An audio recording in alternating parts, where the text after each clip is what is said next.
Thank you for your purchase of the Huskylock 1002 LCD. I'd like to invite you to sew, as you watch this video, through the many practical and decorative techniques. The Viking Huskylock is just one of the many fine products offered by the Husqvarna company, which also includes the Viking No. 1 Plus sewing and embroidery machine. This video is divided into many different sections, from getting to know your machine through the Huskylock optional accessories. This video was made as a supplement to the instruction manual found in your Huskylock. Also available to you is the Viking Owner's Handbook that will go through these techniques and is available from your local Viking dealer. So let's get started with getting to know your machine.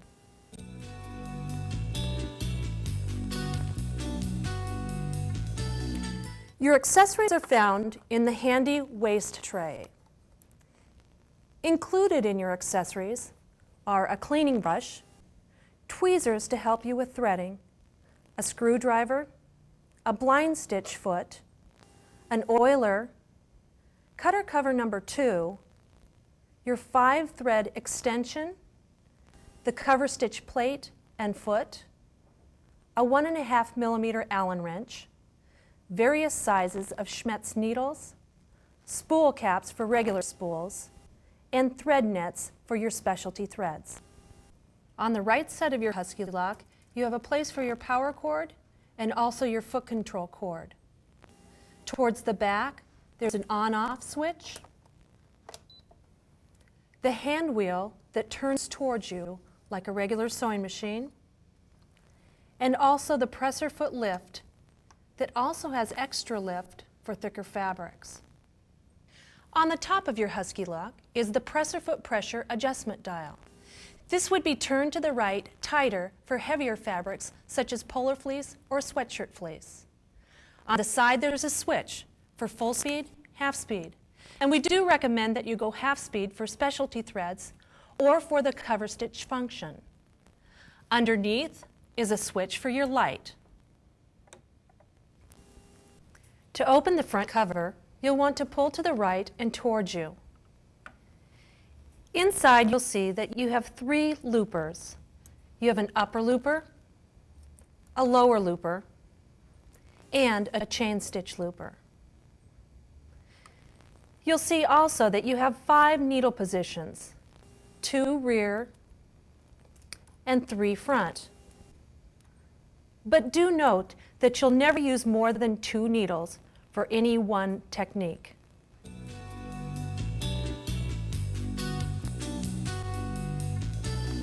The Sewing Advisor is a wonderful tool. It will tell you everything you need to know to sew a particular technique on a specific type of fabric. With the A button, you can scroll through several techniques: 5-thread overlock, 4-thread overlock, 3-thread overlock, chain stitch, rolled edge, narrow overlock, blind stitch, specialty thread, flat lock, pin tuck, 6 millimeter cover stitch, 3 millimeter cover stitch, and treble. Treble would be the troubleshooting portion of the Sewing Advisor. With the B button, you can select several different fabrics that you will be serging on. Another helpful feature on our Sewing Advisor is if you select a fabric that's incompatible with the stitch and scroll down, it'll tell you that the combination is unacceptable. Also, if you try to sew with your presser foot up and step on the foot control, it'll tell you to lower the presser foot. Let's scroll through 4-thread overlock and normal material. The first information that's given to you is what needle needs to be in for this particular technique. Number 1 will tell you that you need your right rear and your left rear needles in for a 4-thread overlock. As we scroll down, it'll also tell you if you need any front needles in, either the right, the center, or the left, which in this case we do not. As we scroll down, it'll tell me the type of thread I need to use, whether it be a textured thread or a synthetic thread, and in this case it's synthetic or a regular polyester thread. Also, the threading order, which says green, blue, or upper looper green, lower looper blue. As you scroll down, it'll tell you the order in which you should thread the needles: red, yellow, or right needle red, left needle yellow. Scroll down, it'll tell you your thread tension for this particular technique, which in this case, from left to right, would be 4, 4, 4, 4. Scroll down, and it has the dial settings. Your dial settings are underneath the blue cover in the front. This would be for your differential feed, stitch length, and width. A being your differential feed dial, B your stitch length dial, and C your stitch width dial. As you scroll down, it'll tell you if you need to have your stitch finger in place or to the left or away to the right. To move the stitch finger, you need the upper looper to its lowest position, push in on the guard, and turn the lever to the right. In this case, we need our stitch finger to the left or in place. It'll tell you if you need to have a special needle plate, or the S for standard needle plate. In this case, we need the standard needle plate, or the S needle plate. As we scroll down, it'll tell you if you need to have your converter lever up or down. Our converter lever will be down only for our 2-thread function, or touching the upper looper, and we will cover that later. The presser foot in this case is the LR5 foot.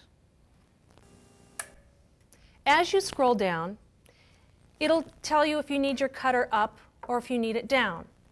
To move the cutter, open the side cover, press in on the gray knob, and turn the knob towards you. This will take your cutter down for particular techniques.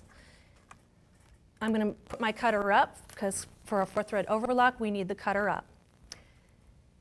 Next, it'll tell you which cutter cover you need to have secured onto the front.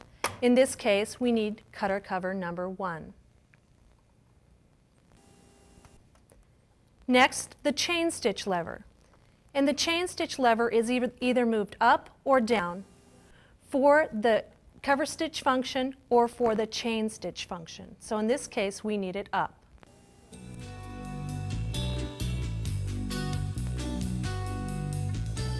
Now that you've familiarized yourself with your Huskylock, let's begin to thread. You'll notice on the back spool pin you have a cone holder. This will hold your cone steady. If you want to use regular thread, you can remove the cone holder, put on the regular spool of thread, and use the spool caps that are found in your accessories. If you're using decorative thread, you'll want to use the thread nets, and the thread nets fit over the top so that you get this perfect feeding of your thread. Let's start by threading the upper looper. You'll first want to go from the cone up to the guide on the tree. To go through these inside guides, you'll want to slip in through the front and drop it to the back, and then just bring it forward. Next, you'll want to go through the clip before the tension dial. Through the tension, open the front cover, and then you're going to follow the green dots. First dot is here. Underneath the green dot there. The next guide is up here. There's a green dot underneath. You'll want to slip it around there. Then there's a little green thread guide on the upper looper, and I'm going to go around that guide and then through the eye of the upper looper. Once you get it through the eye of the looper, you can take your tweezers and just pull that thread so it's moving straight back. You'll want all your threads to go straight back. Now let's thread the lower looper. You'll want to come from your spool up through the guide in the tree, through the clip before the blue tension, down through the blue tension. Now you'll want to follow the blue dots. There's one right there. Underneath this one. And then you'll see that there's a blue dot up here, come up and around. Next, we'll go to our self-threading lower looper guide. Pull this guide straight down. When you do that, you'll see that it reveals a little well on top. When you see that well, you'll want to bring your thread up and around, and then push that guide back. Now you simply just go through the eye of the lower looper. Once you get that thread through the eye of the lower looper, you can use your tweezers to bring that thread up and around. And you'll want this thread to pass straight back and over the top of the upper looper.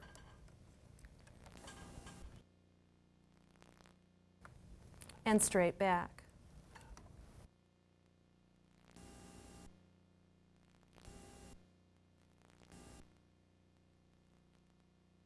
Now let's thread the right needle.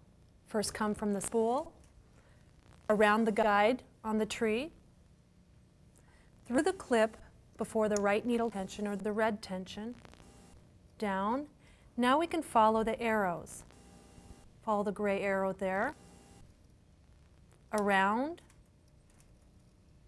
up and around where it says R and L for right needle and left needle. Now I'll want to go through the eye of the right needle.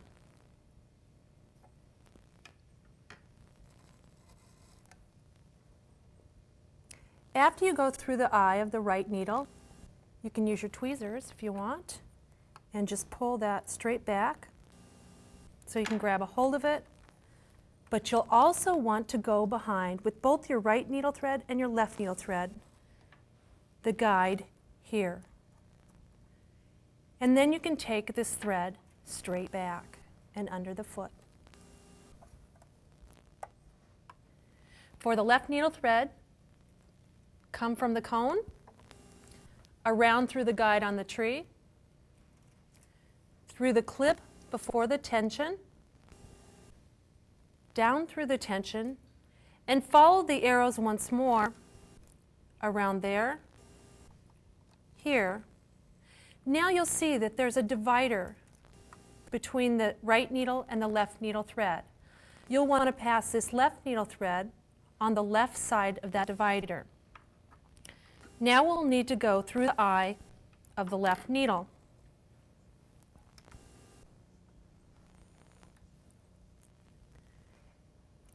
This thread will too go through the guide that the right needle went through, right here, and then straight back and under the foot.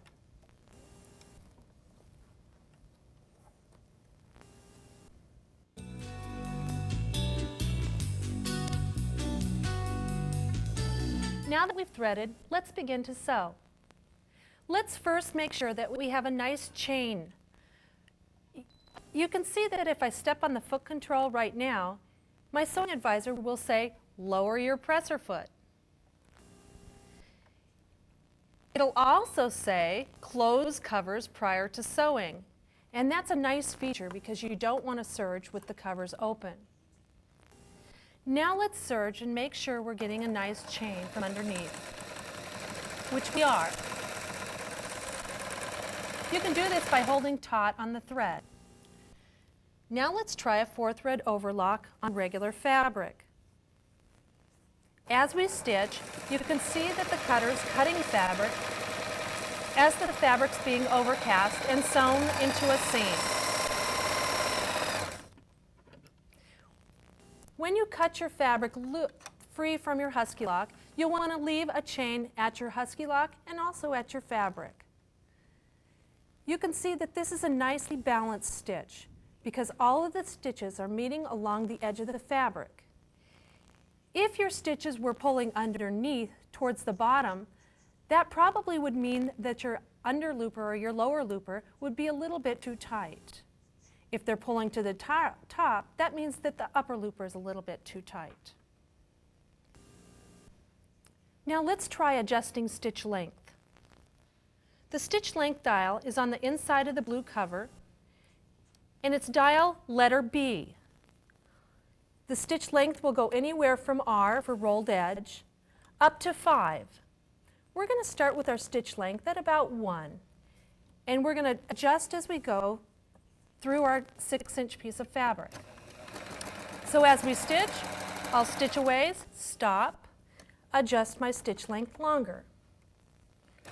Stitch, adjust my stitch length longer, stitch a couple more stitches, and then go to the longest stitch length.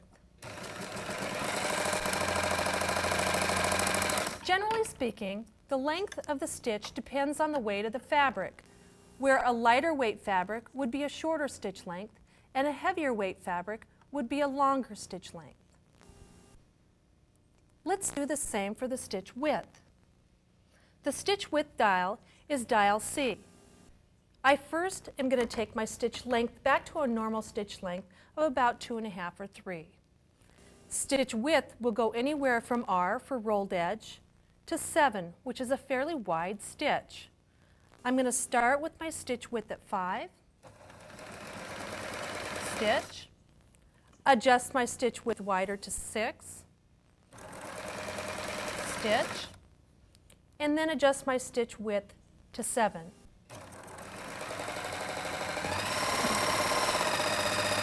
You can see how the stitch has gotten wider as we went across our 6-inch piece of fabric.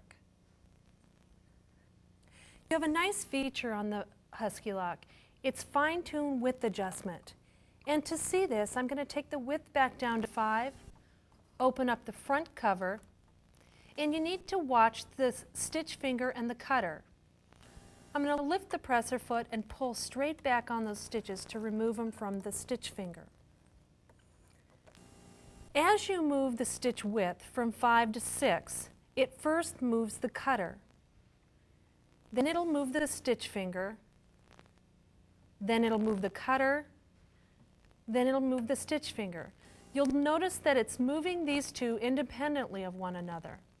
The advantage is if you're working with a knit and you want to incorporate more fabric into the seam, then you'll first move in between 5 and 6 in the triangle area, and you won't get looping off of your fabric, because with knits it tends to stretch away from the stitch. Also an advantage is it moves the stitch finger way over for a very wide stitch, and even if you're working on medium weight woven fabrics, you'll have the stability of the stitch finger. Next, I'd like to cover securing ends. If you have a place where one stitch isn't going to cover the other stitch, you'll need to secure your ends. We do this at the beginning of a seam by bringing our thread chain, or lift the presser foot, bring your thread chain around, stitch over the top of that thread chain, and incorporate that into your seam. If it's at the end of the seam, since you have tension release, what you'll want to do is just take a couple stitches, pull straight back off the stitch finger, and just bring it around and stitch over your previous stitching.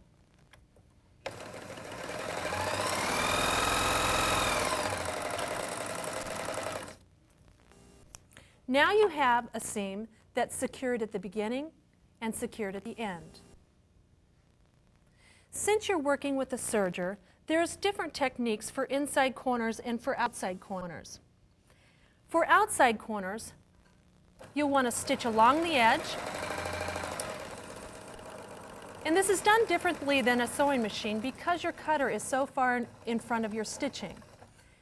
When I get to the point where my next stitch is going to be off of the fabric, I want to lift the presser foot, pull straight back, turn that fabric around, put the presser foot down, and then since you've pulled it around and pulled some slack into that seam, you want to come up to your threads, up at the top, and pull that slack gently back out. And then continue serging.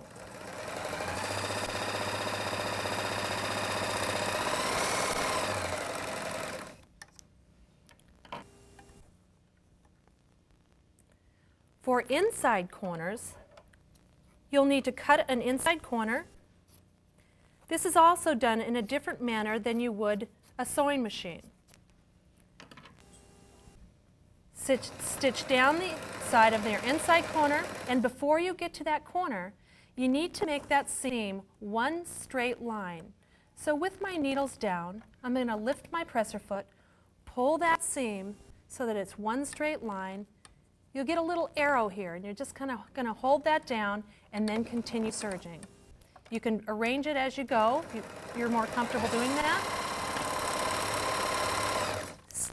This technique you'd use for kick pleats, for Christmas stockings, for oven mitts, things with an inside curve or an inside corner. Now let's try a casing or a self hem. What you'll want to do first is fold up a blind hem fold or a casing a little bit wider than your elastic. And you'll be stitching along and just catching the fold here and cutting the fabric along the edge. I'm going to put this underneath my presser foot. And as I stitch, I'm cutting the edge and I'm catching the fold.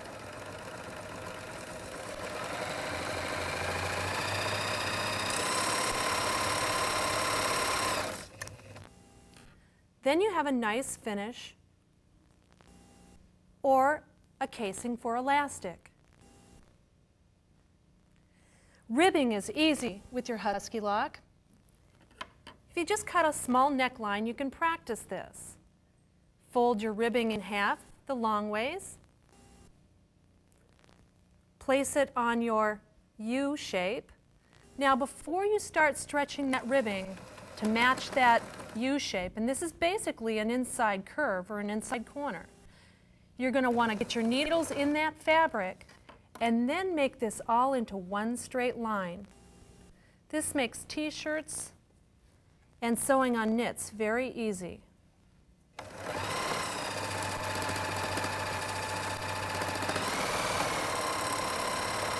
And again, leave some thread tail on your fabric and thread tail at your Huskylock. But see what a nice finish? And the nice thing about serging this on your Huskylock is it stretches more than a sewn seam.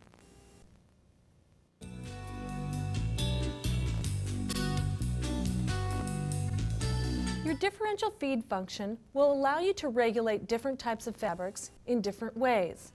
If you look underneath your presser foot, you'll notice that there's two sets of feed teeth. And what you're doing is you're regulating how these feed teeth move to each other depending on the type of fabric you're using. For instance, if we have a silky woven fabric and we run this through our Huskylock, you tend to get a few puckers along the seam line here. To eliminate those puckers, what you'll want to do is go into your differential feed, which is the A dial, and take your differential feed to 0.7. What this is doing is it's running those back set of feed teeth faster than the front. And basically it's like you holding this fabric taut underneath the presser foot.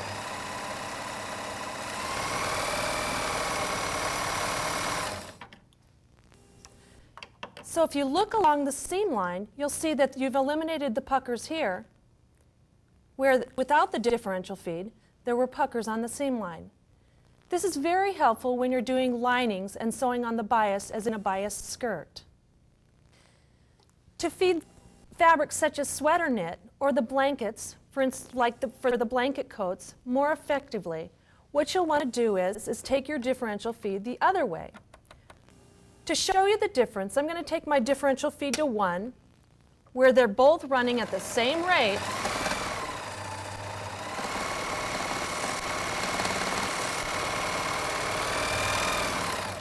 And what happens with sweater knit is you'll get this ruffling effect or wavering effect.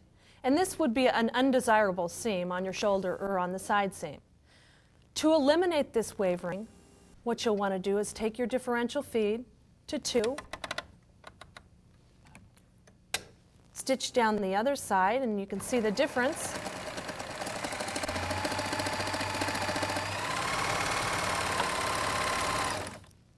And that's a much better seam on any sweaters or sweater knit. Another thing you can do with differential feed is you can gather. I still have my differential feed at 2, but if I take my stitch length to 5, or the longest stitch length, run just a regular piece of cotton through, my front feed teeth are moving faster than the rear, so it's pushing that fabric in, and you get an easy gather.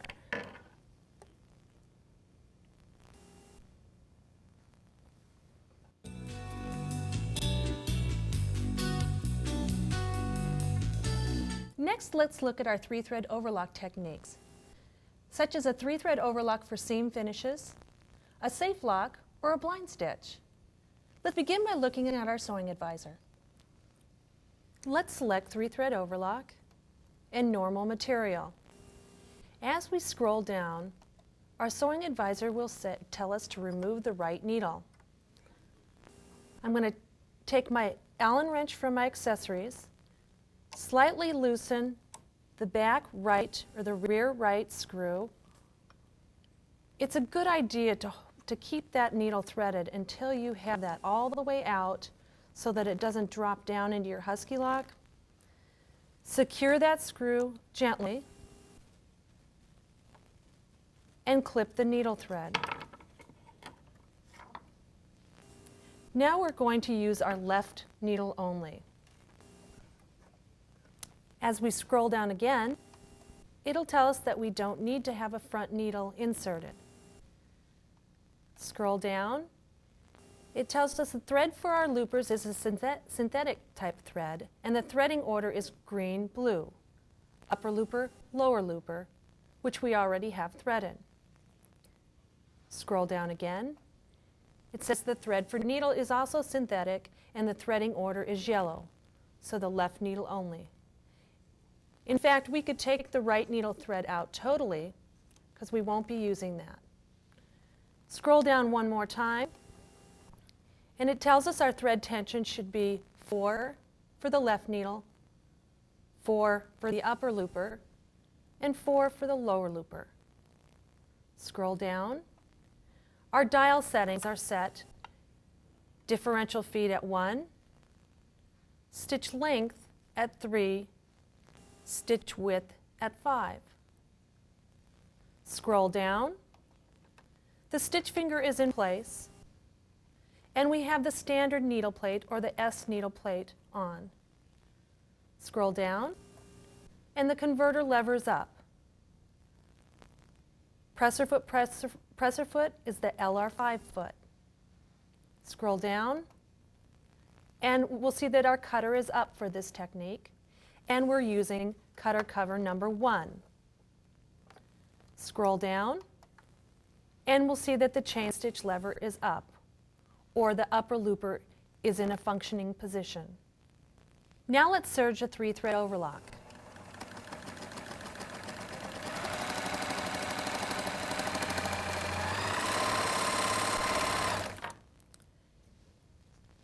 A 3-thread overlock is good for a seam finish or for sewing on knits because it stretches a little bit more than a 4-thread seam. For a safe lock stitch, you'll simply take the 3-thread overlock, go to your conventional sewing machine, and just stitch this down with the straight stitch right along the edge. What this does is makes a very secure seam, and it's also reversible because it'll be top stitched on one side and serged on the other side. Now let's go to blind stitch. Select blind stitch on your sewing advisor, and let's select normal stretch. As we scroll down, it tells us we need our left needle in, which we have, no front needles, the threading order, which is done, and the left needle is threaded. And then it tells us to take our tensions to 4 for the left needle, 9 for the upper looper, and 5 for the lower looper. As we scroll down, our settings are set at 1 and 5, which is the longest stitch length, and width is at 5, which it is. Scroll down, and our stitch finger is in place still, and we still have the standard needle plate on. The converter lever is up, and the presser foot is the LB5 foot, or the blind stitch foot. So to change the foot, we'll go around to the back of the ankle, press the black lever, turn the foot so that it's horizontal to your body, and just pull it straight back. To replace it with the blind stitch foot, you bring the blind stitch foot forward, around, and we're going to snap it right on the little bar.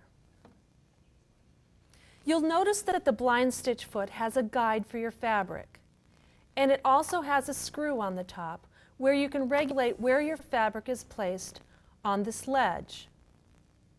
Let's scroll down further, and it tells us our cutter's up. We have cover number 1 on. Chain stitch lever is up, and we're ready to sew a blind stitch. To fold a blind hem, you'll want to fold it up and then back. You're going to be cutting this edge and barely catching with the left needle this fold.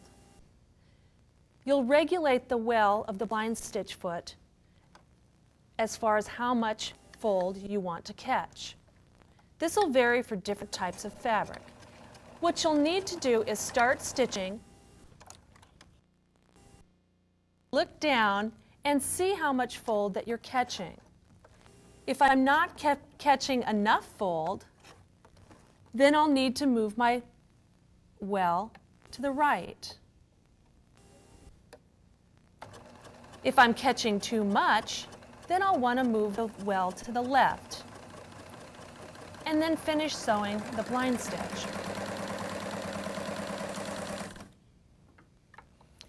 You'll see that because the upper looper tension is tight, that it squeezes the hem so that it lays flatter.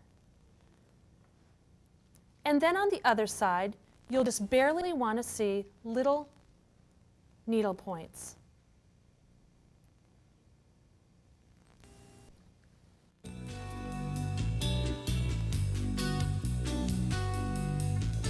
Decorative threads provide a wonderful finish for items such as napkins, placemats, or even garments. There's many types of decorative threads that you can use on your Huskylock, from rayon threads to a heavier pearl crown rayon, untwisted decorative threads, metallic yarns, and even a woolly nylon. Before you put on your decorative thread, do remove your cone holder so that the decorative thread doesn't slip around the bottom. Let's select specialty thread on our sewing advisor and normal material. As we scroll down, our left needle is in. We don't have a front needle inserted. It says thread for loopers, texturized. I've already placed the decorative pearl crown rayon on the upper looper. And my upper looper is threaded and my lower looper is threaded. As we scroll down, it says you have your left needle threaded, which we do. As we scroll down again, it'll tell us that our left needle tension should be set at 4, upper looper at 2, and lower looper at 2. However, if you have a heavier decorative thread in your upper looper, you'll have to accommodate for that. The heavier the thread in the upper looper, the lower that upper looper tension needs to be. For instance, since I'm using pearl crown rayon, I have my upper looper set at 0, and I've had to increase my lower looper slightly to 4.5. As we scroll down again, you'll see our differential feed is set at 1, length at 2, width from 5 to 7, depending on what you prefer. Stitch fingers in place. I have needle plate S on, or the standard needle plate. The converter lever's up. Presser foot is the LR5 foot, which is the regular foot. Cutter's up. Cutter cover number 1 is attached. and the chain stitch lever is up. Let's sew a decorative edge. As you stitch, you can either cut or skim along the edge.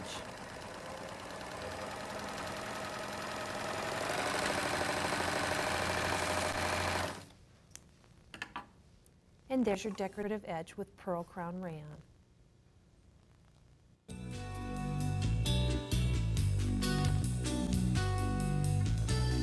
With a 3-thread rolled edge, you can do lots of different things. For instance, make your own tassels, or finish off home decorating items, or even do a lettuce edge along a little girl's dress. Let's select rolled edge on our sewing advisor. And thin material.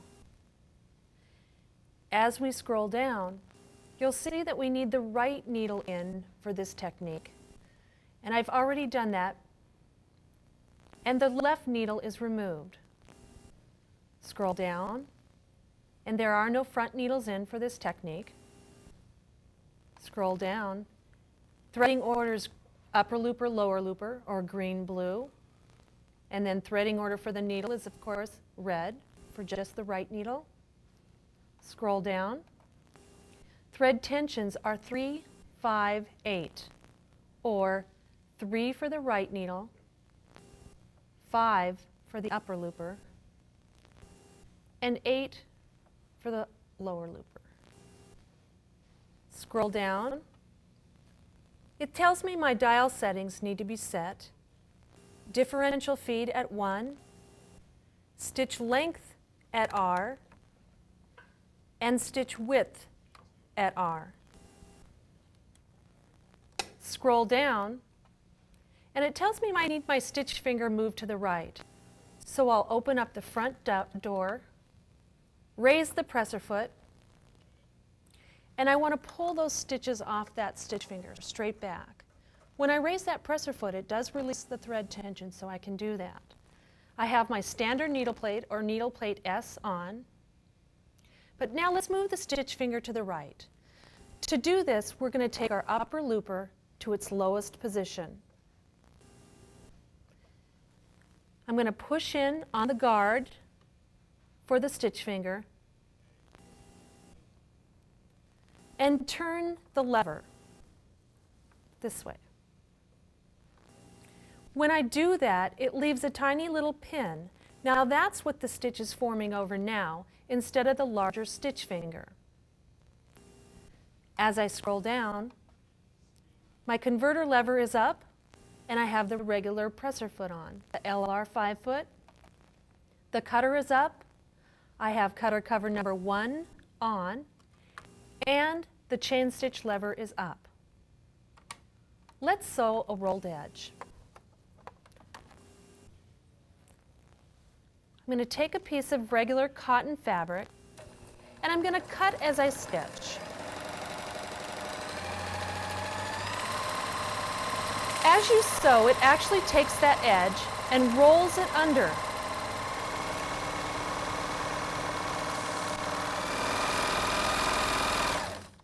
And around that pin. So you get a nice narrow edge. And this is why your lower looper is set so tight, so it can take that fabric and roll that right around. If you want more fabric incorporated in your rolled edge, you can always increase your stitch width. If you want a fuller looking rolled edge, without having to make it even closer than this, you can use what we call woolly nylon. Woolly nylon, as it goes through your tension, stretches. So you do have to accommodate your upper looper tension a little bit for this stretch by lowering to a lower number. But the nice thing is that it puffs up when you sew this in. So it gives you a dense rolled edge while still being a light rolled edge. For the lettuce leaf edge, like you saw on the little girl's dress, you'll want to change your differential feed to 0.7. This will help you pull your fabric taut from the back because it's running those back feed teeth faster. You'll also want to increase your stitch width to about 6. This is usually done along a fold, so you'll want to start on the fold, use the cutter as a guide, and pull taut from the back and the front.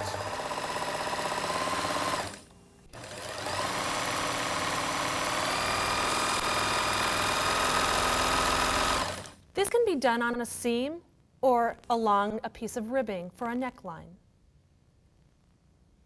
For the picot or scarf edge, you'll simply want to take your differential feed to 1 and the stitch length longer to about 3.5 or 4. Because this stitch length is a little bit longer, you'll want to hold your fabric taut from the back.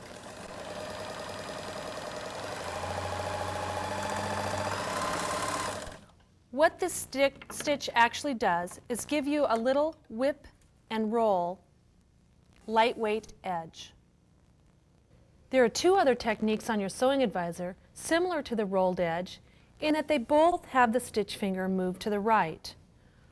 One being the narrow overlock, and the narrow overlock meets right along the edge instead of rolling under as the rolled edge does. The other is pin tuck. And with the pin tuck function, you can do rows of heirloom tiny pin tucks.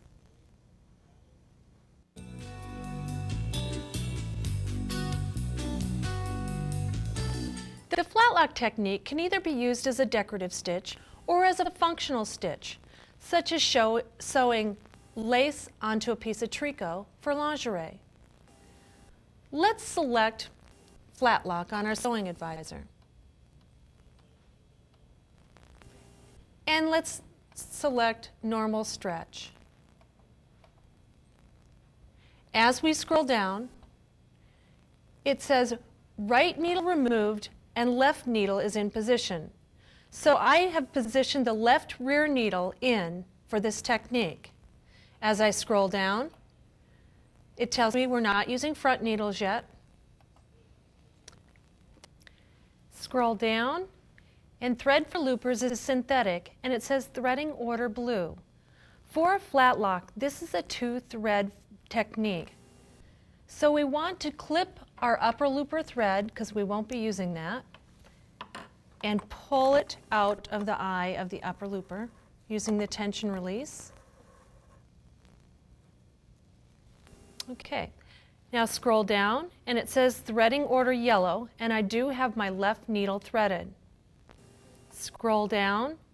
Thread tensions are 0 and 1, or 0 on the left needle and 5 on the lower looper. We have our needle tension at 0 so that we can open it up and it lays nice and flat. Scroll down, and your dial setting should be differential feed at 1, stitch length at 3, and stitch width at 7. Scroll down. The stitch finger has been moved back to the left position or in place, and we still have the standard or S needle plate attached. Scroll down. Here it says the converter lever is down. The converter lever is located on the upper looper. If I snap this down for the 2-thread, what that does is it'll touch the upper looper, and basically what it's doing is faking out the lower looper and thinking that there's thread in there. That's only used for a 2-thread function or a 2-thread technique. The presser foot is the LB5 foot or the blind stitch foot, and this works great as a guide for your flat lock. Scroll down. The cutter is up. Cutter cover number 1 is attached, and the chain stitch lever is up. Now let's close the front cover and do a flat lock. A flat lock is usually done along the fold of a fabric. So I'm going to fold my sweatshirt fleece in half. One thing that happens with the flat lock is your stitches will loop off to the right. And at first this looks like it's incorrect, but once you pull this flat,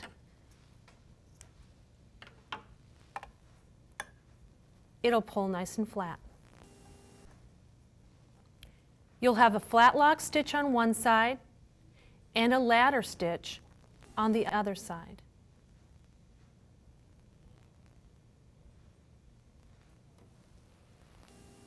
A 2-thread overcast is nice because it just uses 2 threads. I'm going to change the foot back to the LR5 or the regular foot, and I'm going to reduce my stitch width to 5 and just sew along the edge of a piece of fabric, just trimming a little bit.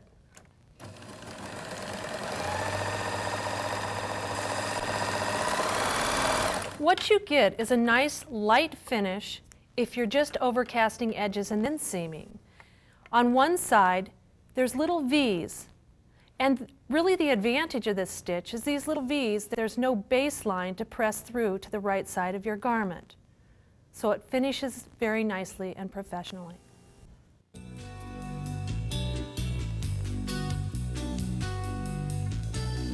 The 5-thread stitch is a nice wide stitch. This stitch is made up of a chain stitch and an overcasting stitch, and you'll see this often in ready-to-wear. We use it too for piecing quilts because you can press it so nice and flat. Now let's select 5-thread overlock on our sewing advisor and normal material. As I scroll down, it says my right needle's removed and my left needle is in. These are my rear needles, and my rear left needle is still in, and my right needle is removed. As I scroll down, now it says I need the left front needle in. So I'm going to put the left front needle in the left front needle hole and gently tighten that Allen screw. Again, for the 5-thread, you'll need the left front needle and the left rear needle. As I scroll down, it says the type is synthetic and the threading order is green, blue, purple. That means they want the upper looper, the lower looper, and now the chain stitch looper threaded. I'll need to put on my 5-thread adapter for this technique and 5th spool. To thread the chain stitch looper, start from the cone, through the guide, through the clip before the tension, down through the tension, around the guide. We're following the purple dots now. There, there, there. Now I need to open up the side cover. Inside the side cover, you'll see the chain stitch looper lever behind the purple arrows.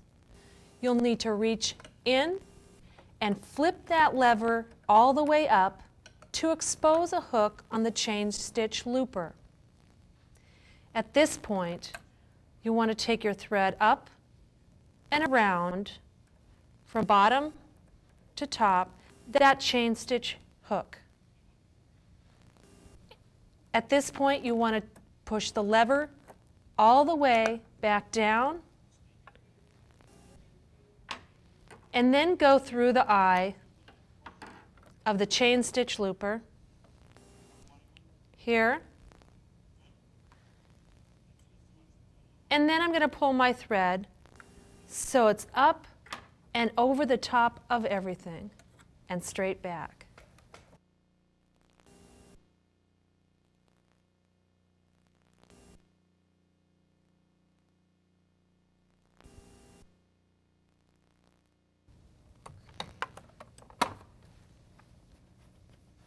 Scroll down. Threading order for the needles now is red, then yellow. Red in this case is the left rear needle. we'll start from the spool, go through the guide in the tree, through the clip before the tension, down through the red tension, and we're going to follow the arrows down and up, and then around the path that says R and L. At this point, we want to pass to the right side of that divider. I'm going to open the cover and thread the left rear needle. You'll want to pull this thread straight back and underneath the right side of the foot. Now notice that the thread passes in the guide before the needle, behind the front needle screws. Next, we'll thread the front needle. Start from the spool, through the guide in the tree, through the clip before the yellow tension, and down through the tension. Follow the arrows. In this case, you're going to go up and around the guide that has the F or the 5 on it. We're only going to use this guide when we do the 5-thread overlock stitch. Now pass to the left side of the divider, go around into the guide before the needle, in through the clip on the side, pull tight, and through the eye of the front needle. You'll want to pull this thread to the side. We'll clip this off later when you start stitching. Now let's do a 5-thread stitch. Scroll down. Your tension should be set at 4, 5, 4, 4, and N, meaning 4 for your front needle, 5 for your left rear needle, 4 for your upper looper, 4 for your lower looper, and normal where the white line matches up with the white line on the chain stitch looper tension. Scroll down. Your differential feed should be set at 1, your stitch length at 3, and your width at 5. Scroll down again. The stitch finger is still in the left position. Your needle plate is the standard or S needle plate. Scroll down. The converter lever is up now from the 2-thread stitching, and we have the LR5 foot snapped on. Scroll down. Our cutter's up. We're using cutter cover number 1, and our chain stitch lever is up. Now let's sew a 5-thread overlock. Before you start to stitch, make sure your fabric is all the way underneath your needles. Let's take a couple of stitches and then go in and trim that front needle thread. And then as you stitch, trim a little bit as you go.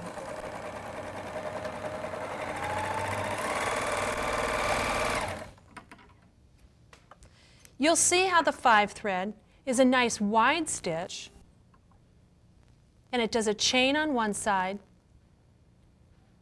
and an overcast along the edge.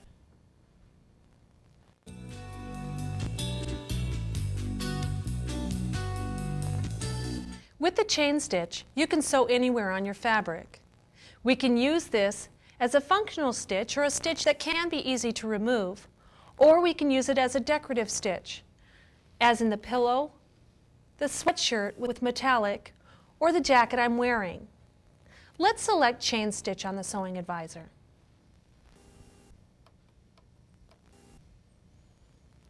Scroll down. It says I need my right needle removed and my left rear needle removed. So let's remove the left rear needle. I'm again going to keep it threaded until I get it all the way out, and then clip the thread.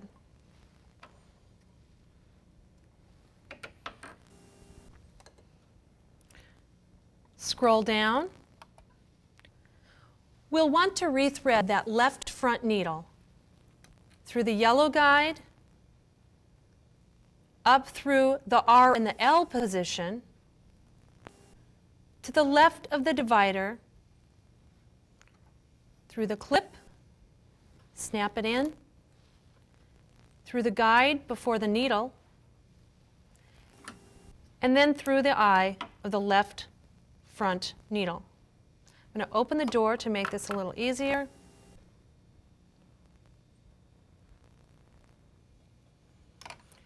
Pull the thread straight, back, and under the foot.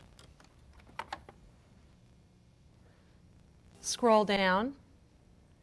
My threading order for loopers is the brown threading path.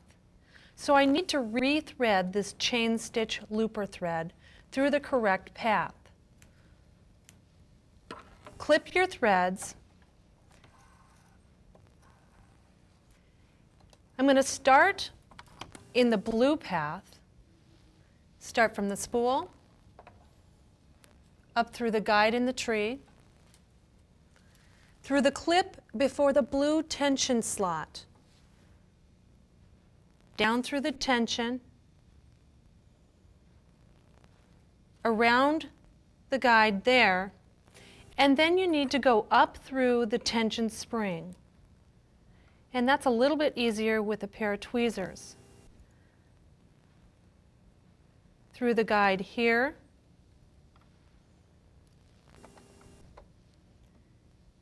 here, and then I need to open the side cover. There is a threading chart included in your Huskylock that's color-coded and can help you. When you open up the side cover, you'll see the chain stitch lever.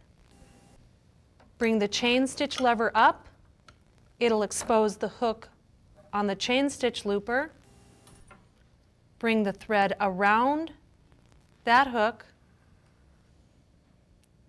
And remember to push that lever back down. Now you'll go through the eye of the chain stitch looper.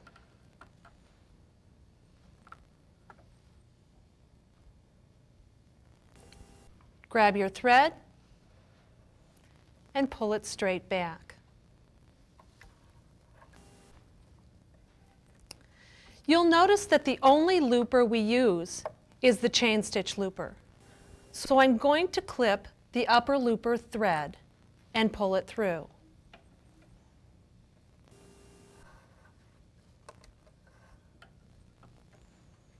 As we scroll down, you'll see that the front left needle is threaded, and that would be through the yellow guide, and it's already there from the chain stitch.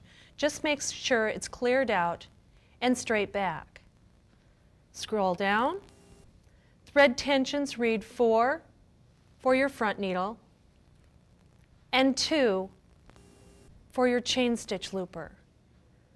I can also remove the thread that's in the red path for the needle. Scroll down. The differential feed dial is at 1, stitch length is at 3, and the stitch width is at the R position. Scroll down. My stitch finger is to the right or pulled away. Your upper looper is at its lowest position. Push in on the guard and turn that stitch finger away. That stitch finger needs to be removed before you change the needle plate. It also says I need to use needle plate C.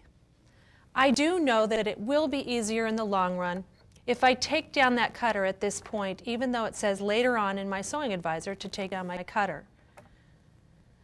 To remove the needle plate, I need to raise my needle. There's a needle plate release lever in the side, underneath the side cover. You push that back and it releases the needle plate. You can also take off the foot to aid in this process. Take the needle plate straight back. Needle plate C is for the chain stitch and for the cover stitch. When you put on needle plate C, you'll want to make sure that the groove in the back of the needle plate goes into the groove on the back, in the back of the feed teeth. Use the extra lift on your presser foot and snap down. Notice that the extension is fitting snugly in the slot to the back of the needle plate. Scroll down. Here's where it tells you to put your cutter down. Then we need to put cutter cover number 2 on the front of our Huskylock. To take off cutter cover number 1, you need to pull it straight back and remove it. Take cutter cover number 2. You'll notice that cutter cover number 2 has 2 dimples on the top. These fit under the black plate in the front of your Huskylock.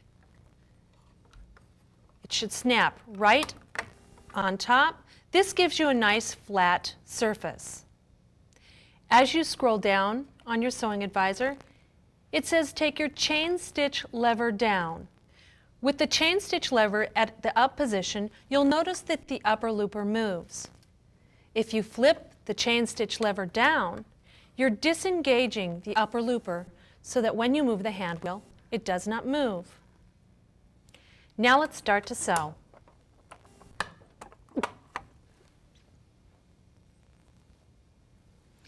When you start your chain stitch, make sure that your fabric is all the way underneath the foot. Take a few stitches, and then you'll notice it'll probably make it easier if you come from the top and clip this needle thread.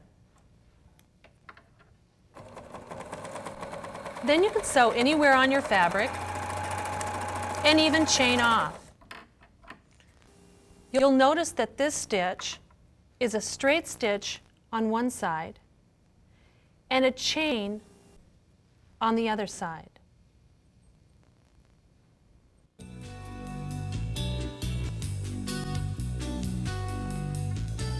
With the cover stitch, we have a 6mm and a 3mm. You can also sew anywhere on your fabric. You can use this for a decorative stitch, or you can use this as a very nice elastic stitch for activewear. The cover stitch, 3mm and 6mm, looks like a twin needle on the top and is a covered stitch on the underside. Let's select 3mm cover stitch on our sewing advisor. As we scroll down, it's telling me it wants the right rear needle removed and the left rear needle removed. Coming from the chain stitch, we do have both of those removed. As we scroll down, we need 2 front needles in now, whereas for the chain stitch we use the left front needle. We need to have the center front needle and the left front needle threaded. Scroll down, and the thread for the loopers is the same as for the chain stitch. It comes through the blue tension and follows the brown path. Scroll down. The threading order for the needles is red and then yellow. Both of those threads will come around and through the R and the L path. Scroll down. Thread tensions are 3, 3, 2, 3 for the left front needle, 3 for the center front needle, and 2 for the chain stitch looper. Scroll down. My dial settings are set at differential feed is 1, stitch length is anywhere from 3 to 4, and my stitch width is set at the R position. Scroll down. My stitch finger is moved away or to the right, and I do have my C or my cover stitch plate on. Scroll down. My converter lever is up. My presser foot is the LC foot. Scroll down. My cutter is still down from the chain stitch, and I have cutter cover number 2 on to give me a nice flat surface. As I scroll down, the chain stitch lever is down so that my upper looper doesn't move. Let's do a 3mm cover stitch. Make sure your fabric is underneath the presser foot and under the needles. Then just stitch a 3mm cover stitch. You can chain off by pulling straight back on your fabric. And you can see that you have a nice twin needle effect on the top and a covered stitch underneath. The 6mm cover stitch is easy because all I need to do is move the center front needle to the right front needle position. I'm going to loosen the right front screw. Then I'll loosen and remove the center needle.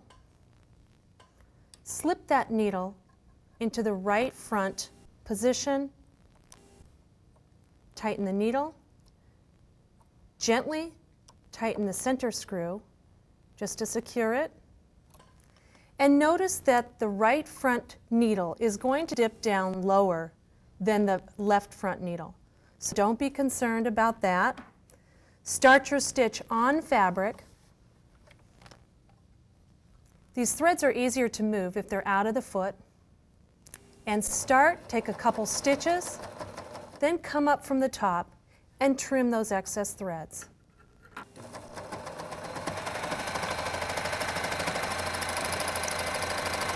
Now you'll notice that you have a wider stitch that looks like a twin needle on the top and a cover stitch on the bottom.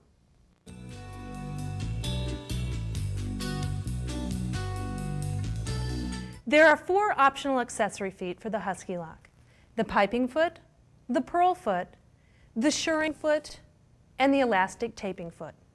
Let's join Sue Hausman, the host of the popular series America Sews, and Nina K. Donovan as they sew through the accessories on the 1001L. The next portion of your Huskylock owner's handbook and video talk about the accessory feet that are available.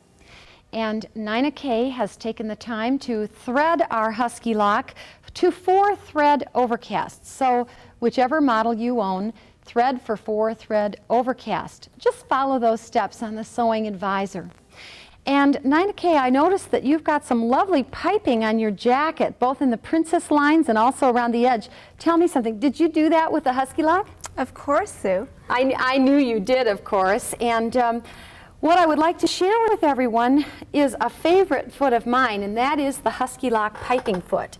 And basically this little foot will snap on. And what I would like you to especially see is the underside of the foot, because that has an actual groove or trench in it, and the piping just lays right in that groove and tracks just whatever straight direction you're sewing. So if you would like to put that on, I will share that you can use this piping foot either to make your own piping, or what I usually use it for is to insert it into the seam of a garment or along the edge, just as Nina K. has done. Now we do suggest that you start your piping first, a little piece of piping, and you may sometimes even want to trim off the edge of that piping. Is that right, Nina K.? That's what I've done. Okay, great. And so as you're sewing, you've lined up the piping cord in the groove of the foot. Is that correct? Yes. And that way it will just guide it right in place. Boy, is that a fast technique.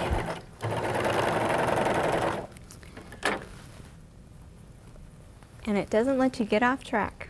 It's great. So just sew straight as can be, and it won't allow you to sew crooked or crooked. Oh, it's wonderful. Okay, so I'm sure you'll all want to have a piping foot for your Huskylock.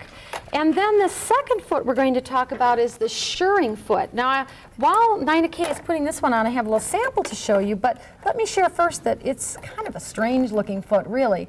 It has a little groove that you actually slide the flat piece of fabric in, and then the fabric to be gathered goes down against the feed teeth and we're going to make a special adjustment to make that fabric gather. So let me share with you the sample that shows the gathering.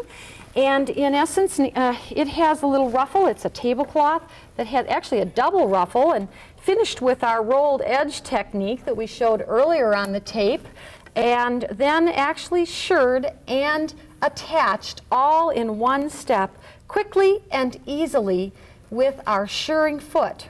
Are you ready for us, Nina Kay? So, Now I know we have to make some adjustments to make this work, to make it gather. And so what we're going to do basically is lengthen our stitch length to about 5, okay? And we're going to set our differential feed to 2. And that's what makes that under fabric gather. Can you show them a little bit on the foot the way you have put the fabric in? Because that's so important. You've actually laid the longer piece down against the feed teeth, right side up. And then you've laid the top piece, which it's being the ruffle's being attached to, right side down, and that's laying in that little groove on the foot, right? Okay. And so the under one's going to just shirr right onto the upper one. This is like magic. It goes so fast. And you can trim a little bit to clean up those edges. And let's take a look at that sample. Boy, oh boy.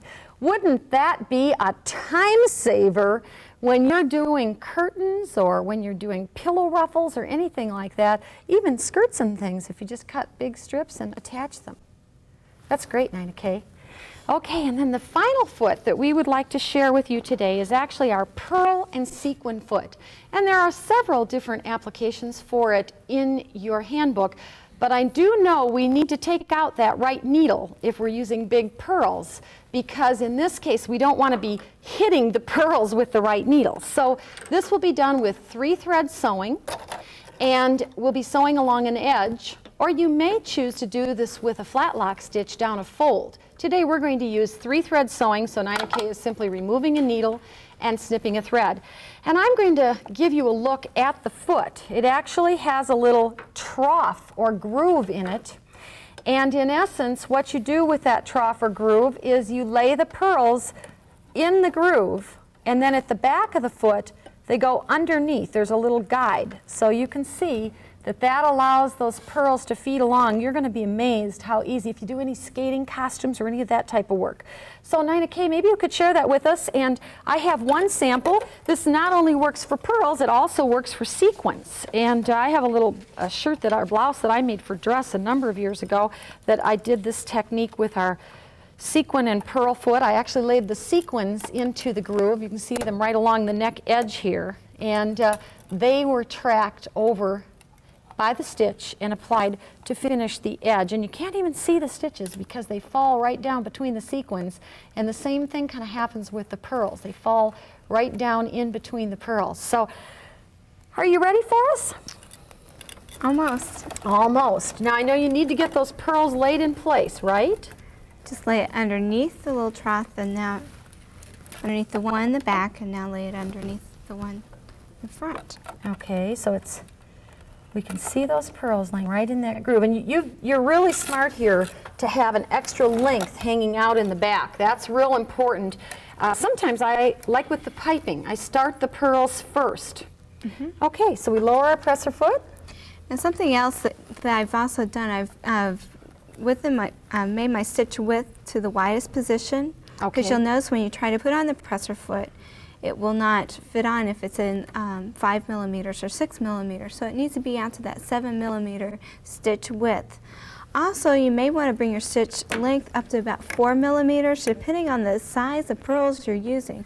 For example, I'm using 4 millimeter pearls, so it makes sense to use 4 millimeter stitch length. Good, and then I suppose we went back to normal differential feet, is that right? That's right. We didn't want to gather there, good. And what I also do, I lower my presser foot and then kind of engage my pearls, and I kind of hand crank a couple of stitches, just kind of get them engaged. And now we start serging. Okay, and that is going to just stitch right, boy, is this easy or is this easy? And run this right along the edge, or as we mentioned earlier, we could use the flat lock stitch and actually run this along a fold. I love this. And these, of course, are the string pearls that are sewn in a sequence, and that's the ones that are easy to put on. And then I found, of course, when you have invisible thread, or you match the thread to your background fabric, you won't even see the stitch. Boy, will that make costume work and decorative sewing and evening garments a snap, won't it? Yes. Thank you, Sue and Nina. I hope you've enjoyed the many techniques that you've learned on your new 1002 LCD.